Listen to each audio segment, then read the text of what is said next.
Hello everyone, welcome to Bass and Bonsai. Today we're doing a test. We are on the water testing, well we're not on the water, but on the water testing. We're going to cast and find out how well this Berkley Lightning Rod measures up to the Megabass Destroyer X7 as far as what I use both of these for. Kind of on the higher end of the BFS scale. I use them for shaky heads, like a 16th ounce jig head with a shaky head worm. And this is so far still probably my favorite rod to use. I wanted to see if I could find anything similar to it. And this, I know it's just a cheap $40 rod, but this Berkley Lightning Rod, this is a 6 foot. I've made the custom, basically, rod by adding the Megabass handle, but the rod itself is all pretty much stock of way it would come if you went and bought it for 40 bucks. I didn't enhance any of its castability at all or take away any. It feels pretty much the same, just looks a lot cooler. I'm gonna rig up a shaky head and we'll get out here and see which one just feels better, which one casts further, that kind of thing. So buckle up and hang on. Here we go. Jump, you beautiful fish! Woo! Dang you, why'd you have to catch one the size I caught? Ah, get up here! That's how we do it. Mwah. Fix this where it's not going to get away from us here. Stick it into the worm. Alright, so you can see pretty decent cast. And I'm usually fishing in a boat, so I get up within range of where I'm going to be casting. And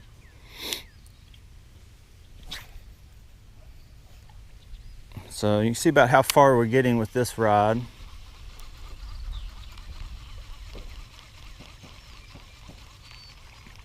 I'm going to try for accuracy. I don't know if you can see it or not, but there's something red just kind of out in the water right by the bank. I'm going to do some side arms and just see if I can... Whoa, that sucked. And it's been a while since I've used this rod and reel, so it might take me a minute to get the hang of it, and I'll do the same thing with the other one.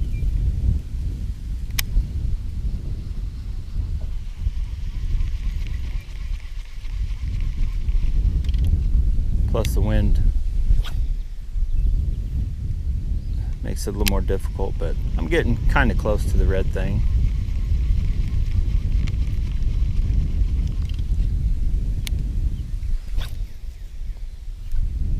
Trying to throw to the left of it, hoping the wind will blow it over, but it's not working too well. All right, come on, get on out there. And a backlash. I may have to readjust this thing. No, it's set about right. I just got a little carried away, I guess. Let's try an overhand cast. So within about a foot of it. You get the idea. We almost hit the red thing, and that's about as far as this thing will cast the shaky head. Now I'm going to put this same reel on the lightning rod, and I'll come back and we'll see how I feel, if I feel the lightning rod is doing better, worse, even, or whatever. And just like that, we're back. It's like magic. Now we have the lightning rod, and we're going to see what we think of it.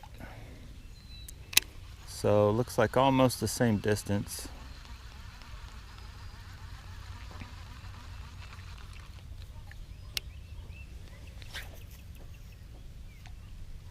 Yeah, I'd say it casts about the same. Now sensitivity is a different thing. We'll have to do it another time when the fish are actually biting.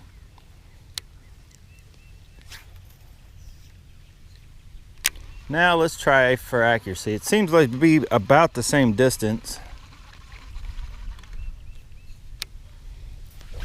Aim for that red thing. Yeah, about the same. With the wind, I'm having a hard time just getting over there. And a lot of times when you're looking for accuracy, you want that bait closer to the tip of the rod will help you. Let's try another overhand. Almost hit it, see that?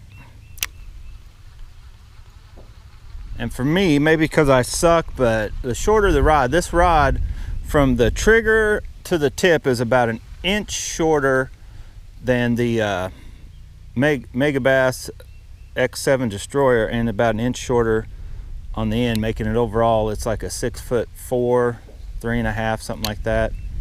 But it's, as far as casting length, it's only about an inch shorter than the Shading X of the bait. So yeah, I'm actually happy with this. I think it's about even for sure as far as casting.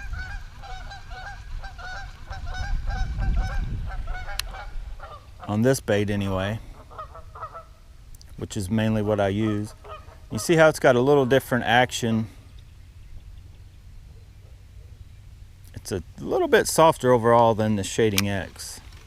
But if you guys are looking for an alternative rod that would work for, you know, some of the, not the lightest BFS type stuff, but that mid-range bait casting stuff where it's kind of finesse but not true BFS, I'm telling you, the Berkley Lightning Rods, these newer versions, the older ones always seem to be overrated as far as, you know, if they said they were 1/4 to 5/8, they were actually, you know, 1/4 would be tough to throw. These are actually the opposite. They say 1/4 to 5/8, but they'll actually, this is probably a true maybe 1/8 or even a tad lighter to, and then 5/8, I wouldn't want to throw 5/8. A 1/2 ounce seems like a load on these tips on all these. I have a 7-foot version, 6'6". On the medium actions, they are way softer than the ratings say. And I may end up, I think they make the medium heavies too. I'll check those out maybe also. But I've always been a fan of the lightning rods just for cheap rods to buy and throw around. They work pretty good. I've messed some of the eyes up, but these eyes definitely look like a little better, different design than what they came out with when I had horrible eyes on mine. Okay, I know somebody out there somewhere was like, Charlie, you should put the Aldebaran on the Megabass rod. Well, I did. So we're just gonna see,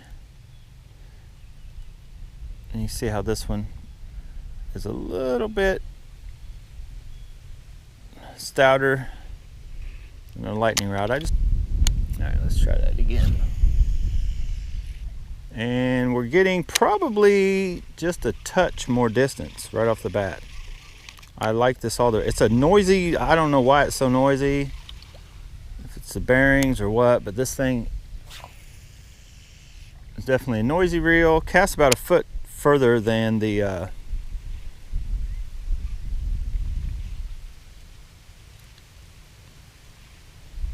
Alphas did. So the Kosugi spool versus stock, but I'm not sure. These bearings may be switched out. Almost hit the red thing.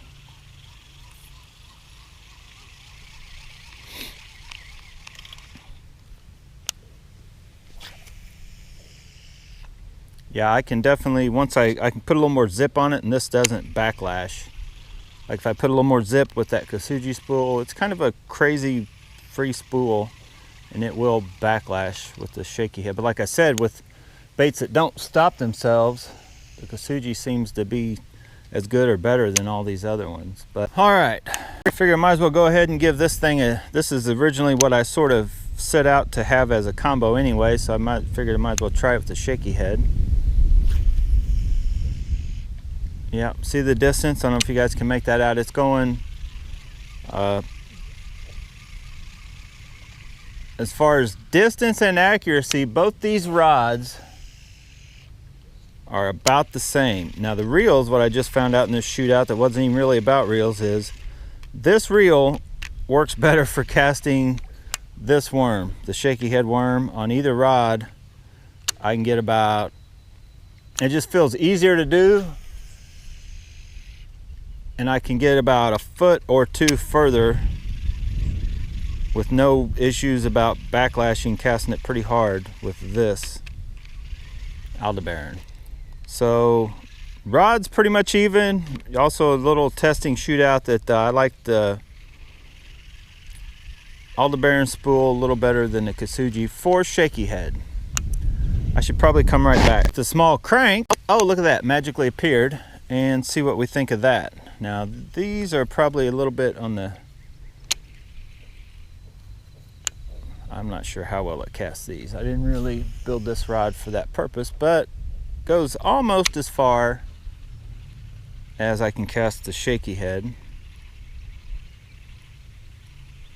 And definitely feels like a too heavy and stout a rod to be messing around with these little bitty. You need a true BFS rod like the Kane Teton. You can throw these, as you can see, but man, it's, if you're after some, I don't know, smaller fish or crappie or whatever, this is kind of an overkill rod for that. But it casts almost even to where that red thing is. About even with that red thing. Probably not quite as far as I can get with the shaky head, because this is an 1/8 ounce weight, even though the shaky head's a 16th ounce jig head. The weight of the worm adds to more, and you can get a little bit more of a cast than that little guy here. One more cast. Yeah, about as far as what the shaky head will go. All right guys, hope you liked that video. Now don't get me wrong, if you're looking for an awesome rod and you got money to spend, they're not new anymore, but the Destroyer X7 lineup, these are awesome rods. This is a Shading X. I've had the Super Criff hanger, which was a size smaller than this one. It's 6'3". This is 6'6". It was like an F2 maybe. This is a F2.5 or 2.5 basically, and then they go up from there. But they are awesome rods. The trick is, and the problem also, is getting one tracked down now that they're no longer in production, getting it bought, having it shipped to you without being destroyed, which can be an issue in today's world.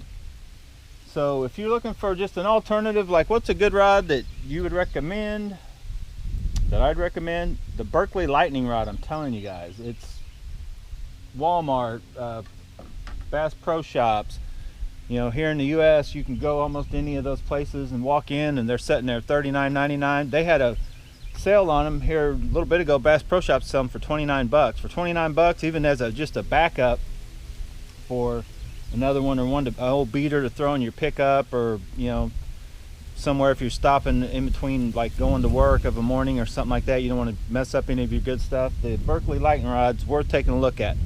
But in the shootout video, I call them pretty much even, but considering this was originally like a $450, $500 rod, I'm sure sensitivity, but if you're using braid, sensitivity is not as big a deal, detecting them lightest bites. But as far as casting the baits out there, you know, the distance and accuracy is pretty much right there, about the same weight wise as what the Shading X will throw. The 6 foot or 6'6" medium action Berkley Lightning Rod to do the same thing. They make a 7 foot medium, which is it's a little stiffer. I have that one. It would, you know, it wouldn't throw quite as light as what the 6'6" or 6 foot would. Anyway, get out of here, hit the like button, subscribe to the channel, and thanks for watching. Now go bass and bonsai. Look at that little black-eyed devil.